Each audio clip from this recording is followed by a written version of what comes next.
Kalau melihat ke belakang, jelas banget kalau jentikan Thanos tidak cuma melenyapkan setengah semesta, tapi juga setengah penonton Marvel. Russo bersaudara meninggalkan petunjuk jenius di filmnya, dan perlahan penonton baru mulai kembali sekarang demi Spider-Man dan Avengers Doomsday. Tapi di dalam semesta itu sendiri, sudah banyak hal yang terjadi. Tepatnya, sekarang di sana sudah tahun 2028, dan sudah 5 tahun berlalu sejak jentikan kedua Tony Stark. Belum sempat nonton serial Miss Marvel dan proyek ajaib lainnya dari saga Multiverse? Tenang saja, kami sudah merangkumnya buat kalian. Dan dalam 20 menit ke depan, kami bakal menceritakan secara detail dan sesuai urutan kronologis tentang apa saja yang terjadi di dalam semesta film ini selama bertahun-tahun.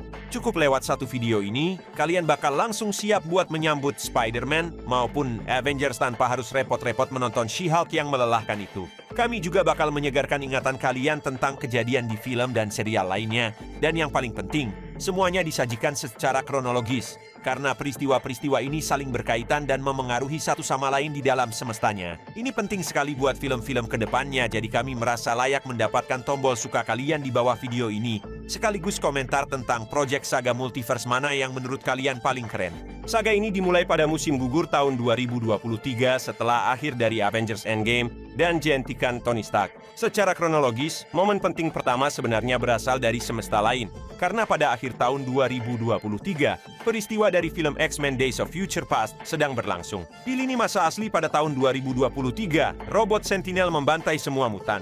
Mereka yang selamat mengirim Wolverine untuk mengubah masa lalu, dan dia berhasil melakukannya dengan menciptakan lini masa baru.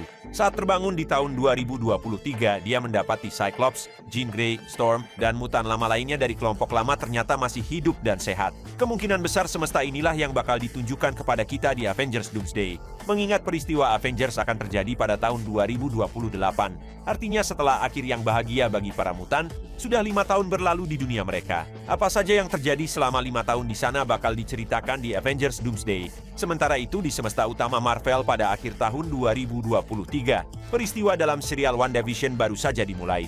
Scarlet Witch yang syok berat atas kematian Vision menguasai kota Westview, dan tanpa sadar mengubahnya menjadi sebuah serial komedi situasi di mana Vision masih hidup, dan para warga lokal dipaksa memainkan peran tertentu. Mereka bahkan sampai punya anak, sementara pihak pemerintah mengawasi semuanya dari balik penghalang pelindung, sambil diam-diam merakit versi baru Android tersebut dari sisa-sisa tubuh asli Vision. Tentu saja Vision baru ini cuma bekerja berdasarkan parameter yang sangat ketat, dan akses ke emosinya dibatasi demi alasan keamanan. Lalu di dalam kota tersebut, terungkap kalau dalang di balik semua ini adalah penyihir lain bernama Agatha, yang lewat lagu Jenaka mengungkap rencana jahatnya tapi akhirnya kalah dari Wanda dalam babak final, yang kelihatan sangat murah dan panen kritik karena efek visualnya yang buruk. Kedua sosok Vision juga mendapatkan jatah efek spesial yang aneh, di mana Vision asli mentransfer ingatannya ke versi replika tanpa sentuhan fisik. Dia kemudian terbang entah kemana dan akan kembali lewat serial solonya pada bulan Oktober tahun ini. Sementara Wanda setelah menyadari besarnya penderitaan yang dia timbulkan, akhirnya membebaskan orang-orang dengan mengorbankan Vision virtual beserta anak-anaknya. Lagi pula dia sebenarnya punya hati yang baik. Tapi tunggu dulu, tidak sepenuhnya baik juga sih. Di adegan setelah kredit saja sudah diperlihatkan kalau Scarlet Witch sedang membaca kitab hitam Darkhold dan mendengar suara anak-anaknya, mencurigai kalau mereka mungkin saja nyata, sekaligus memberi petunjuk kalau dia bakal beralih ke sisi gelap lagi. Kelihatannya hal ini bikin sang aktris Elizabeth Olsen sangat kesal sampai dia mengkritik Marvel secara terbuka dan masuk daftar hitam, lalu menghilang dari semua proyek studio setelah film Doctor Strange in the Multiverse of Madness. Tapi secara kronologis sebelum itu terjadi, ada guncangan lain di dalam semesta ini. Orang-orang di seluruh planet dibuat terperangah melihat Sam Wilson mengenakan kostum putih unik sebagai Captain America baru. Peristiwa dalam serial The Falcon and the Winter Soldier terjadi setengah tahun setelah jentikan Tony, tepatnya pada awal tahun 2024. Dan kita diperlihatkan bahwa jentikan Tony bukanlah akhir yang sepenuhnya bahagia. Setengah populasi yang kembali yang sebelumnya dianggap tewas, butuh makan dan tempat tinggal. Sementara setengah populasi yang bertahan dari jentikan Thanos sama sekali tidak punya sumber daya maupun ruang yang cukup. Muncul situasi di mana rumah orang yang sempat menghilang karena jentikan ternyata sudah ditempati orang lain, dan tidak ada yang tahu harus berbuat apa. Sebuah organisasi bernama Dewan Repatriasi Global, semacam tandingan dari Perserikatan Bangsa-Bangsa, mencoba menyelesaikan ini dengan ide utama untuk mendeportasi semua orang kembali ke tempat asal mereka sebelum jentikan Thanos terjadi. Demi kenyamanan, sembari apartemen dikosongkan untuk mereka yang kembali pasca jentikan, pihak berwenang membangun kamp-kamp penampungan yang dijaga ketat. Kelompok radikal Flag Smashers menentang keras hal ini karena menganggapnya tidak adil dan merasa hak mereka untuk melakukan pengeboman tidak boleh direnggut. Kelompok radikal ini memang sibuk melakukan aksi pengeboman, pembunuhan, dan penculikan. Namun anehnya, Sam Wilson malah mencoba membela tindakan mereka. Dari sinilah kekacauan dimulai di mana Marvel mencoba membuat serial tentang moralitas yang abu-abu. Tapi hasilnya malah membuat semua orang di sana kelihatan tidak logis. Pihak pertama ingin merampas tempat tinggal orang, sedangkan pihak kedua malah meledakkan warga sipil sebagai bentuk protes. Sam Wilson sendiri malah terkesan menjadikan seorang pembunuh massal sebagai pahlawan, lalu menyampaikan pidato yang terdengar seperti hasil buatan kecerdasan buatan yang tidak punya makna sama sekali. Alhasil Dewan Repatriasi Global setuju untuk berkompromi, yang detailnya tidak pernah diperlihatkan kepada kita. Para kelompok radikal juga setuju untuk berkompromi, yang juga tidak diperlihatkan. Dan Marvel tidak pernah lagi membahas topik ini. Oh iya, selama beberapa episode, John Walker yang punya gelagat mirip polisi teladan sempat diberi tameng Captain America. Tanpa pikir panjang, dia malah memukuli seorang penjahat sampai mati menggunakan tameng tersebut tepat di depan kamera, lalu mengembalikan tameng itu kepada Sam Wilson. Sementara Bucky di serial ini cuma berfungsi untuk melempar lelucon garing dalam dialog dan meminta maaf kepada sosok Captain America berkulit hitam yang ternyata juga diciptakan oleh pemerintah Amerika Serikat, namun semua pujiannya malah diberikan kepada Steve Rogers yang dianggap buruk. Di tengah-tengah itu, serial What If juga dirilis, di mana hampir di setiap episode Tony Stark selalu digambarkan sebagai sosok yang buruk. Dengan meniru gaya Christopher Nolan, mereka mencoba menanamkan ide ke kepala para penggemar kalau Tony dan Steve sering melakukan tindakan buruk, sedangkan versi karakter yang ada sekarang adalah versi yang paling benar dan modern. Hasilnya adalah kegagalan besar dan kembalinya kedua karakter veteran tersebut di Avengers Doomsday. Secara kronologis berikutnya ada film Shang-Chi and the Legend of the Ten Rings yang juga berlatar sekitar setengah tahun setelah jentikan Tony, tepat setelah peristiwa di serial The Falcon and the Winter Soldier. Tidak ada yang membahas soal Dewan Repatriasi Global lagi di sini. Hidup berjalan normal seperti biasa. Kejadian pengeboman warga sipil di seluruh dunia seminggu lalu sama sekali tidak dipedulikan oleh seorang petugas parkir biasa bernama Sean. Tapi dia ternyata bukanlah Sean biasa, melainkan Shang-Chi yang kabur dari ayahnya yang seorang miliarder Asia yang kejam. Sang ayah adalah sosok Mandarin asli dan pemilik 10 cincin dari film Iron Man. Sepanjang durasi film, Shang-Chi sibuk berusaha agar tidak sampai membunuh ayahnya, mencoba bertahan hidup, dan menjelaskan ke temannya Katie kenapa film pahlawan super asal Tiongkok ini justru dilarang tayang di Tiongkok sendiri. Alasannya berakar dari wawancara lama Simu Liu yang membuatnya kehilangan simpati publik Tiongkok setelah dia bercerita bahwa hidup di Tiongkok sangat miskin, sedangkan Kanada memberinya kehidupan yang jauh lebih layak. Kata-kata semacam itu mendapat hukuman sangat berat di sana, sehingga proyek Marvel yang menyasar penonton Asia ini gagal tayang di negara terbesar di Asia tersebut dan rugi besar secara finansial. Karier Simu Liu setelah itu sempat terancam, tapi dia bersikap luwes, memperbaiki reputasinya, dan dipastikan bakal muncul di Avengers Doomsday. Padahal kalau boleh jujur, filmnya sendiri lumayan bagus. Film itu berakhir menjelang musim panas tahun 2024, dan dari sana langsung berlanjut ke dua film Spider-Man sekaligus. Kalian pasti masih ingat betul jalan ceritanya. Pertama, setelah kematian Tony, Peter pergi ke Eropa untuk menyatakan perasaannya pada teman sekelasnya, tapi malah ditipu oleh Mysterio yang juga membongkar identitas rahasianya. Setelah itu, Peter membujuk Doctor Strange untuk membantunya, yang berujung pada terhapusnya ingatan semua orang terdekat tentang dirinya. Marvel juga sepanjang film terus memberikan petunjuk penting untuk masa depan lewat patung Liberty yang dicat ulang, mirip tameng Captain America. Tapi buat apa semua itu dilakukan, masih jadi misteri sampai hari ini. Tepat setelah itu secara kronologis, pada musim gugur dan musim dingin tahun 2024, tensi di semesta Marvel makin memanas. Ada 3 proyek yang dirilis sekaligus. Yang pertama adalah Eternals, film tentang kelompok manusia abadi, maha kuasa, dan legendaris yang cuma berdiam diri di bumi selama 7.000 tahun tanpa melakukan apa-apa. Ada Hitler, invasi Chitauri, mereka malah bersikap acuh tak acuh karena sibuk dengan urusan sendiri. Bahkan saat Thanos memusnahkan setengah semesta, mereka santai saja seolah sedang hari libur nasional. Para pahlawan ini cuma berkumpul saat acara makan malam keluarga karena bagi mereka urusan keluarga adalah yang utama. Dan di salah satu momen makan malam itu, mereka baru tahu kalau bumi ternyata hanyalah inkubator bagi raksasa kosmik bernama Tiamut, yang kalau lahir nanti bakal menghancurkan seisi planet. Dimulailah drama bertele-tele tentang makhluk-makhluk abadi yang depresi, di mana yang satu ingin melaksanakan perintah, yang lain ingin ikut campur, sementara Kit Harington cuma bermimpi bisa mendapatkan peran sukses lagi setelah Game of Thrones. Hasilnya, Ikaris yang tampaknya tidak tahan dengan keputusan plot yang aneh ini memilih terbang ke matahari untuk mati, sementara bumi diselamatkan di detik-detik terakhir. Setelah kejadian itu, penduduk bumi selama bertahun-tahun tidak peduli sama sekali bahwa ada sesosok dewa batu seukuran benua yang mencuat dari Samudra Hindia. Benar-benar tidak ada yang membahasnya, karena orang-orang lebih fokus menyambut tahun baru 2025 yang sudah di depan mata. Periode ini digambarkan dalam serial Hawkeye, yang menampilkan sosoknya bagaikan Batman versi lelah yang meneror para kriminal selama 5 tahun penuh setelah jentikan Thanos. Masa lalu kembali mendatangi Clint lewat kemunculan sang penggemar berat Kate Bishop dan Black Widow. Baru Yelena Belova yang ditipu untuk membunuh Clint. Ternyata Valentina Allegra, seorang pejabat mencurigakan dari Badan Intelijen Pusat, bekerja sama dengan Wilson Fisk. Dengan membohongi Yelena bahwa Clint adalah pembunuh Natasha, mereka ingin menyingkirkan sang Avenger yang dianggap mengganggu ini. Tapi rencana itu gagal total, dan di babak final, Kate Bishop yang cuma berbobot 30 kg tanpa kekuatan super apa-apa bisa mengalahkan Kingpin yang beratnya 300 kg.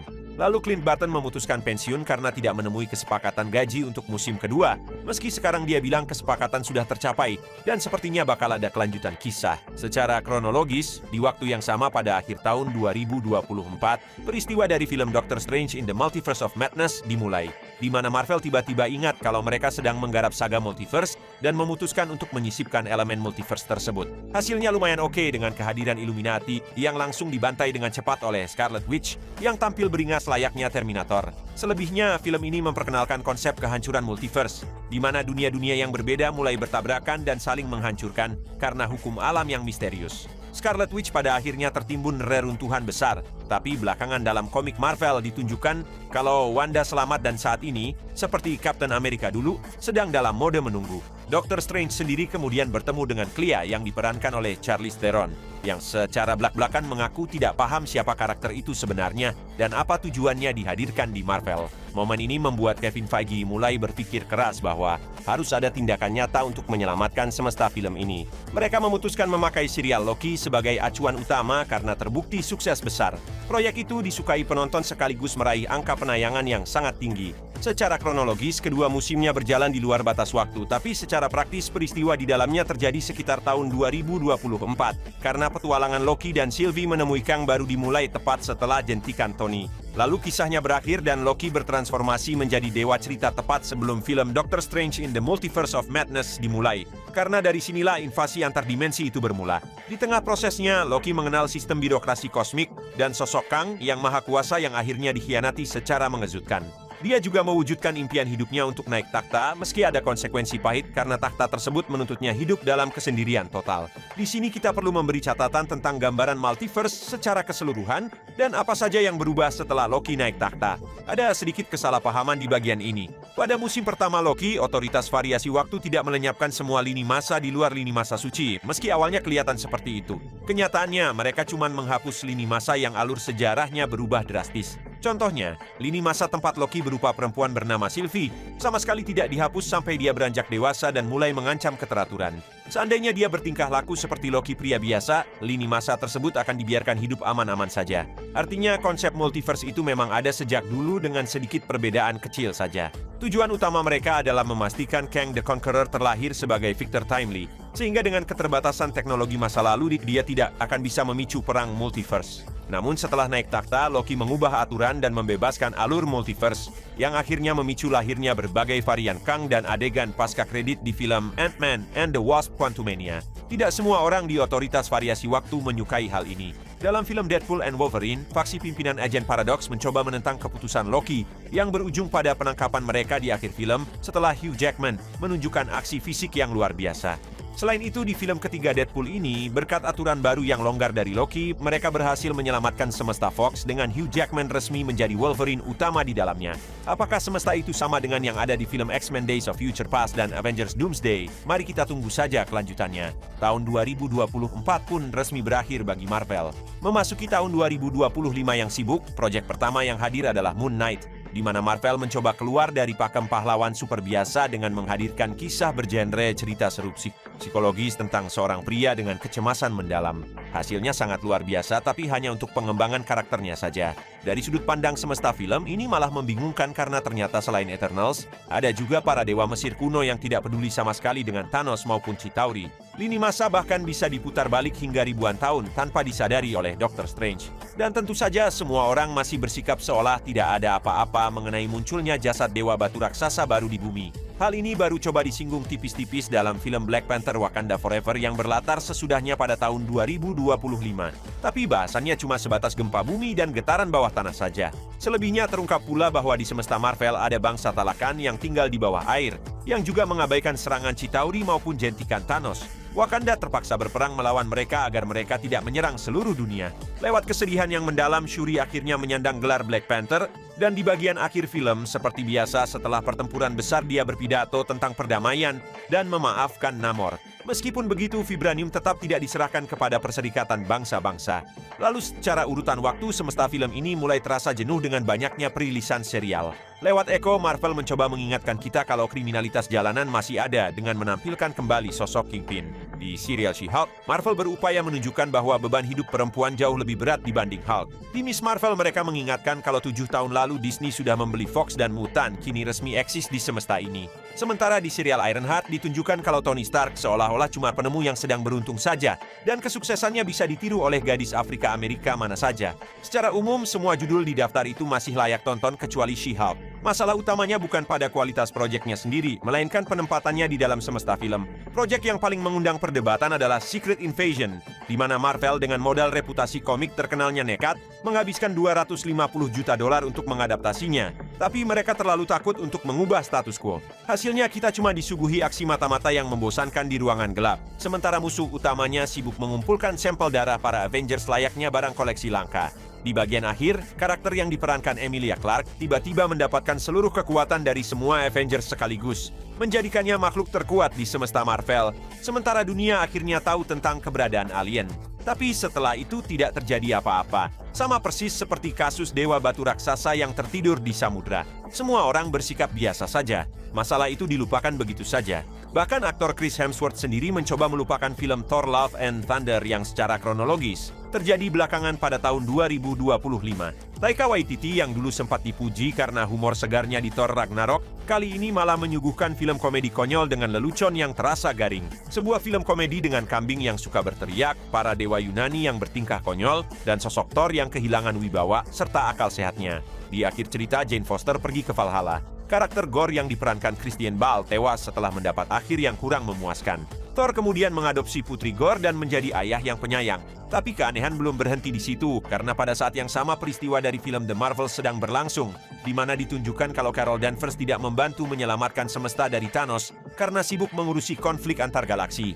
Dan upayanya itu saking suksesnya sampai memicu bencana besar di seluruh semesta. Untungnya, bencana tersebut berhasil dicegah berkat bantuan Monica Rambeau dari WandaVision dan Miss Marvel. Namun di tengah prosesnya, Monica malah terlempar ke semesta X-Men dan bertemu dengan Beast. Salah satu tahun terburuk dalam sejarah Marvel ini ditutup dengan manis lewat edisi spesial Guardians of the Galaxy Holiday Special. Sebuah tayangan liburan yang digarap dengan niat dan ternyata menyajikan alur cerita yang jauh lebih masuk akal dibanding mayoritas serial lainnya. Mantis diungkap sebagai saudara dari Star-Lord serta mengingatkan penonton kalau dia sedang mengalami depresi berat pasca kematian Gamora. Dari sinilah tahun 2026 dalam semesta film ini dimulai. Film Guardians of the Galaxy Volume 3 menjadi film pertama secara urutan waktu di tahun tersebut, di mana Marvel mendadak berhenti melucu dan mulai menyoroti kisah memilukan tentang roket sebagai hasil eksperimen yang kejam.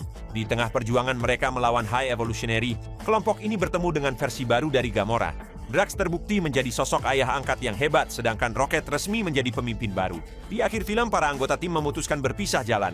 Rocket dan Groot bergabung dengan formasi pelindung baru bersama Adam Warlock. Star-Lord memilih kembali ke bumi, sementara Gamora pergi menempuh jalannya sendiri. Menurut pernyataan dari Zoe Saldana, kita tidak akan melihat dirinya memerankan karakter itu lagi. Proyek berikutnya sesuai kronologis adalah Wonder Man, sebuah serial dinamis yang ternyata cukup memberikan dampak penting bagi keberlangsungan semesta film ini.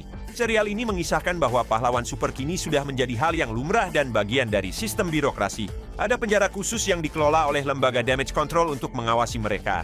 Proyek ini juga menutup kisah Mandarin palsu Trevor Slattery dan menyajikan latar belakang cerita untuk film Spider-Man 4 dengan lebih rapi dibanding yang dilakukan di kisah Daredevil dan Punisher, apalagi jika dibanding Ant-Man and the Wasp: Quantumania. Betul sekali, peristiwa dari film ketiga Ant-Man and the Wasp: Quantumania yang dirilis secara nyata pada tahun 2023 sebenarnya secara kronologis baru terjadi pada pertengahan tahun 2026.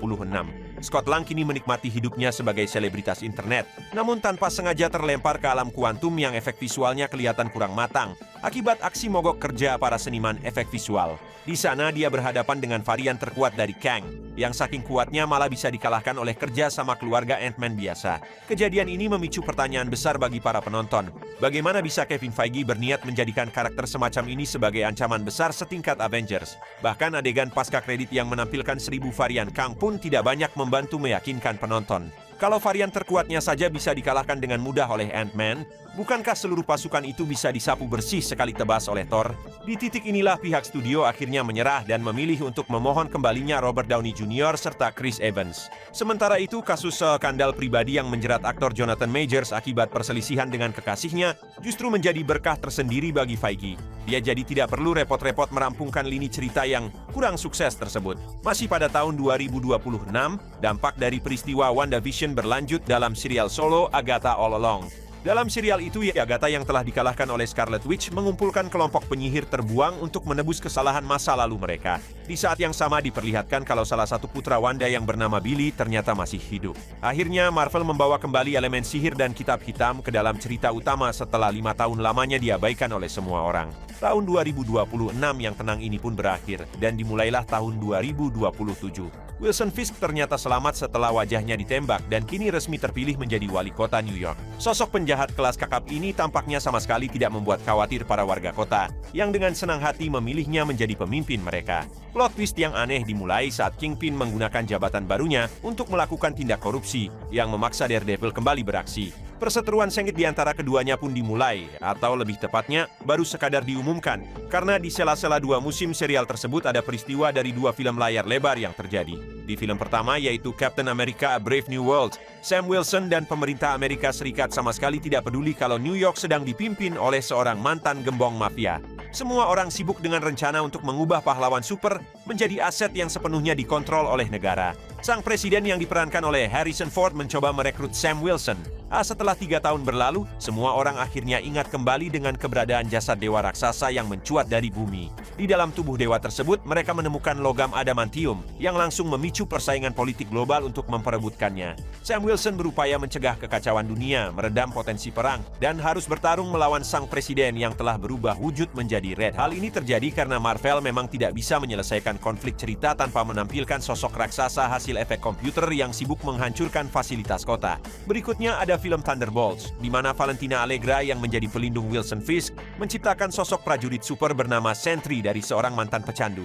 Sebagai langkah antisipasi, dibentuklah tim beranggotakan para penjahat terbuang untuk menghadapinya. Namun pada akhir cerita, mereka semua harus bersatu melawan sisi gelap dari Sentry yang dikenal sebagai Void, yang meneror setengah kota New York dengan mimpi buruk dan melakukan pembunuhan massal. Para pahlawan super lainnya yang sudah terbiasa mengabaikan berbagai kejadian besar di bumi lagi-lagi tidak datang membantu. Sehingga pada akhirnya Void dikalahkan berkat bantuan plot cerita yang tidak terduga. Di akhir kisah, Valentina Allegra berhasil lolos dari jerat hukum, memutuskan hubungan kerjasama dengan Fisk, dan memperkenalkan tim barunya sebagai gagasan pribadinya sekaligus tim Avengers baru. Hal ini memicu konflik dengan Sam Wilson yang sebenarnya juga dikabarkan memiliki timnya sendiri meski belum jelas siapa saja anggotanya. Disinilah kisah berlanjut ke musim kedua serial Daredevil, di mana meski tanpa dukungan dari Badan Intelijen Pusat, kerajaan bisnis Kingpin mulai runtuh. Dengan bantuan dari Jessica Jones, Matt Murdock akhirnya berhasil mengalahkan musuh bebuyutannya tersebut, sosok yang sama sekali tidak dipedulikan oleh Spider-Man, tim Avengers baru, maupun tim bentukan Sam Wilson. Dia mengalahkannya dengan elegan lewat jalur hukum di pengadilan. Namun Matt Murdock sendiri malah berakhir di balik jeruji besi, tempat dia mendekam hingga tahun 2028, saat peristiwa awal di film Spider-Man 4 dimulai. Punisher sendiri sedang sibuk dengan urusannya. Dalam tayangan khususnya, dia berjuang melawan gangguan stres pasca trauma dan akhirnya bertransformasi menjadi sosok anti-hero yang kejam namun tetap konsisten dengan prinsipnya. Setelah semua itu menjelang pertengahan tahun 2028, tim Avengers baru bertemu dengan pesawat milik kelompok Fantastic Four dari dimensi lain. Mereka sebelumnya hidup di lini masa mereka sendiri bersama Dr. Doom, dan secara resmi belum ada penjelasan kenapa mereka memutuskan untuk berpindah ke dalam alur cerita semesta utama yang rumit ini. Menurut rumor yang beredar, Steve Rogers yang memutuskan tinggal bersama Peggy Carter di semesta mereka setelah akhir kisah Avengers Endgame menjadi pemicu tabrakan antara dua dunia ini. Bagaimana kebenarannya? Mari kita tunggu saja. Tapi bagaimanapun juga, kita tidak bisa sepenuhnya menyalahkan Captain America. Invasi dari semesta Fantastic Four pasti akan tetap terjadi dengannya, atau tanpa dirinya, mungkin saja dengan dimensi lain. Biang kerok utamanya tetaplah Sylvie yang membunuh varian Kang dan membebaskan alur multiverse, sehingga memicu ketidakseimbangan sistem dimensi ini. Kondisi ini dimanfaatkan oleh Doctor Strange yang sudah 100 kali mencampuri urusan dimensi lain. Spider-Man pun sebenarnya juga ikut andil dalam kekacauan ini. Jadi, satu-satunya harapan kita sekarang tertumpu pada Loki, yang sedang berjuang sekuat tenaga untuk menjaga pohon dunia dan mengendalikan segalanya. Di sekitar lini masa inilah, entah sesaat sebelum atau sesudah pertemuan antara tim Avengers baru dengan Fantastic Four, peristiwa dari film Spider-Man 4 akan berlangsung. Sementara film Avengers Doomsday jelas bakal dimulai langsung dari adegan pasca kredit tersebut. Alur ceritanya akan berjalan di semesta yang sangat kacau dengan sekitar 10 plot cerita yang menggantung begitu saja. Bagaimana nasib Sharon Carter yang kini menjadi power broker? Siapa yang akhirnya berhasil menguasai logam adamantium? Apakah Scarlet Witch bakal dihidupkan kembali? Kemana perginya Doctor Strange bersama Clea sejak 4 tahun lalu? Dan apakah wajar bagi White Vision untuk beristirahat sampai 5 tahun lamanya? Eternals pun setelah dihukum karena tidak mau ikut campur, ternyata tidak punya ide lain selain tetap memilih untuk bersikap acuh tak acuh. Dan di mana sebenarnya keberadaan karakter terkuat Marvel saat ini yang diperkenalkan di serial Secret Invasion? Semesta film Marvel sekarang ini sudah mirip seperti browser komputer yang lemot karena membuka 50 tab sekaligus. Tampaknya Kevin Feige tidak punya solusi lain yang lebih cerdas selain mematikan total aliran listrik di rumah dan memulainya kembali dari awal. Tapi siapa tahu, mungkin kita bakal mendapatkan jawaban atas beberapa pertanyaan tadi. Namun itu adalah cerita lain yang akan terus kita ikuti. Jadi jangan lupa berikan tanda suka kalian, dukung video ini lewat kolom komentar, dan sampai jumpa lagi teman-teman.